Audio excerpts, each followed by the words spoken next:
Hello friends, स्वागत है आप सभी का हमारे यूट्यूब चैनल पर जिसका नाम है बागेश्वर टेक। लेटेस्ट जॉब की जानकारी और उनके फॉर्म फिल करने की जानकारी के लिए हमारे चैनल को सब्सक्राइब करें, साथ में बेल आइकन भी प्रेस करें। सो फ्रेंड, आज की इस वीडियो में हम जानेंगे कि CISF के जो कांस्टेबल के लिए अभी भर्ती निकली है, तो उसी के बारे में जानेंगे किस तरह से आवेदन करना है। तो जैसे कि आप लोग ये देख सकते हैं यहाँ पे कि CIF यानी कि सेंट्रल इंडस्ट्रियल सिक्योरिटी फोर्स, तो उसकी वैकेंसी निकली है। जैसे कि होम मिनिस्ट्री की द्वारा ये जो वैकेंसी निकली है, तो इसका फॉर्म किस तरह से फिल करना है, एलिजिबिलिटी क्राइटेरिया क्या है इसका, कौन कौन इस फॉर्म के लिए एलिजिबल है और ज़्यादातर ऐसे कौन सी चीज़ें हैं जो फॉर्म फिल करते समय मिस्टेक करते हैं ज़्यादातर लोग, तो इसकी वीडियो में हम ये सारी चीज़ें डिस्कस करेंगे। तो ये जो ऑफिशियल वेबसाइट है, यहाँ पे आप सारी चीज़ें देख सकते हैं, जहाँ पे central industrial security force, ministry of home affairs, government of India के द्वारा जो वैकेंसी निकली है, सारी जानकारी इसमें आप देख सकते हैं। तो सबसे पहले आपको वीडियो के डिस्क्रिप्शन में जो लिंक दिया है, वहाँ पे आपको क्लिक करके आप जैसे कि बागेश्वर टेक जॉब्स पे आपको आना है, जहाँ पे आपको सारी चीज़ें जो है वो आसान भाषा में आपको समझाई है मैंने वहाँ पे। तो स्टेप बाय स्टेप यहाँ पे हम देखेंगे अभी। तो जैसे कि एडवर्टाइजमेंट डिटेल्स जो है, तो वहाँ पर आप देख सकते हैं, और यहाँ पर नोटिफिकेशन उन्होंने जारी किया है, और आज का ही नोटिफिकेशन, जैसे कि यहाँ पे आज से फॉर्म स्टार्ट होने वाले हैं 31 से, तो ये आप देख सकते हैं। तो टोटल जो पोस्ट है यहाँ पे 1130 यानी कि 1130 यहाँ पे टोटल वैकेंसी अवेलेबल है। और नेम ऑफ द पोस्ट अगर आप देखेंगे यहाँ पे, तो कांस्टेबल और फायर, और ये ओनली मेल पोजीशन के लिए है यहाँ पे, तो आप देख सकते हैं। सो ऐसे टोटल जो पोस्ट है वो है 1130 यहाँ पे टोटल पोस्ट है। तो इसके लिए एलिजिबिलिटी क्या है, जैसे कि कौन एजुकेशन क्या होना चाहिए या फिर कौन ये फॉर्म फिल कर सकते हैं। तो जैसे कि आपका मिनिमम आपका 12th पास होना चाहिए। यहाँ पे जिनका भी 12th पास है, ये लोग ये फॉर्म फिल कर सकते हैं। और यहाँ पे अगर आप 12th अपियर भी है, अगर आप 12th में अभी है, तो आप भी ये फॉर्म फिल कर सकते हो। उसके बाद हम बात करते हैं कि एज क्राइटेरिया। तो यहाँ पे एज क्राइटेरिया जैसे कि आपका मिनिमम जो है 18 ईयर्स कंप्लीट होने चाहिए, और आपके जो 18 to 23 यहाँ पे ईयर्स आपका मेंशन किया है, उसके बीच में आपका एज होना चाहिए।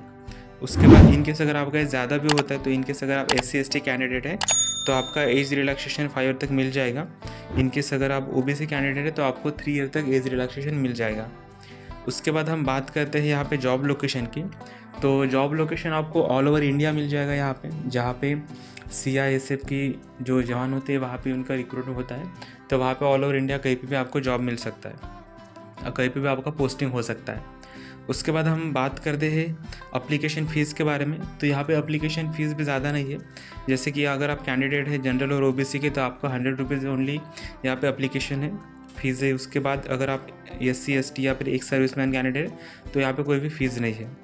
उसके बाद ऑफिशियल वेबसाइट के बारे में हम जानते हैं। जैसे कि अगर आप व्यू पे क्लिक करोगे, तो जैसे मैंने आपको इनिशियली दिखाया था, तो वो ऑफिशियल वेबसाइट थी।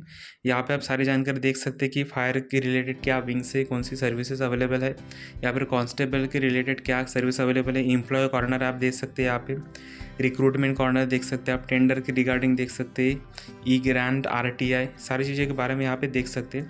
और अभी लेटेस्ट वैकेंसी कौन सी निकली है या फिर क्या निकालने वाला है, जो उन्होंने अपडेट किया है अपनी वेबसाइट पर, सारी चीज़ें आप देख सकते हैं। उसके बाद हम देखेंगे कि नोटिफिकेशन जो है, तो नोटिफिकेशन आप देख सकते हैं यहाँ पे उन्होंने जैसे कि मेंशन किया है कि यहाँ पे जो एप्लीकेशन स्टार्ट होने वाले हैं वो 31 अगस्त 2024 और एंडिंग होने वाले हैं 30 सितंबर 2024। तो यहाँ पे देख सकते हैं आप क्लोजिंग डेट जो है उसके हिसाब से। तो यहाँ पे जो उन्होंने मेंशन किया है, तो जैसे कि यहाँ पे सारी जानकारी आप पढ़ सकते हैं। तो ये जो फॉर्म आप फिल करोगे, उसके बाद यहाँ पे अगर पे स्केल अगर देखोगे आप, तो सैलरी आपका जो रहेगा 21,700 या फिर 69,100 के बीच में आपका सैलरी रह सकता है। तो पे स्केल लेवल 3 के हिसाब से आप इन्होंने मेंशन किया है। और यहाँ पे नेशनलिटी जो आपका है, इंडियन नेशनलिटी होना चाहिए आपका। तो वैकेंसी जो है कि मतलब यहाँ पे कैटेगरी के हिसाब से यहाँ पे उन्होंने मेंशन किया है। तो आप जैसे कि स्टेट के हिसाब से, आप एरिया के हिसाब से यहाँ पे मेंशन कर सकते हो, उसके हिसाब से आपको फॉर्म फिल करना है। जहाँ पे अनरिजर्व SC/ST OBC की कैटेगरी कौन सा है, उसके हिसाब से आपको ये फॉर्म फिल करना है। उसके बाद जैसे कि एज लिमिट के बारे में हमने डिस्कस किया ऑलरेडी, तो हम नीचे स्क्रॉल करेंगे। उसके बाद जैसे कि एक सर्विसमैन क्या है, तो उसके लिए क्या प्रावधान है, ये भी यहाँ पे उन्होंने मेंशन किया है। उसके बाद यहाँ पे मेडिकल कैटेगरी क्या है ये भी यहाँ पे मेंशन किया उन्होंने, तो आप यहाँ पे देख सकते हैं। अप्लाई कैसे करने का है इसके बारे में हम आगे डिस्कस करेंगे। तो यहाँ पे नोटिफिकेशन में उन्होंने मेंशन किया, ये भी आप पढ़ सकते हो। उसके बाद एप्लीकेशन फ़ीस के बारे में ऑलरेडी हमने डिस्कस किया है कि एप्लीकेशन फ़ीस कितना लग सकता है करके। उसके बाद करेक्शन जो है कि मतलब आप फॉर्म फिल करने के बाद करेक्शन अगर कुछ होता है तो कब फिल कर सकते हैं, जैसे कि यहाँ पे 10 अक्टूबर टू 12 अक्टूबर के बीच में आप यहाँ पे करेक्शन विंडो ओपन हो जाएगा आपके लिए।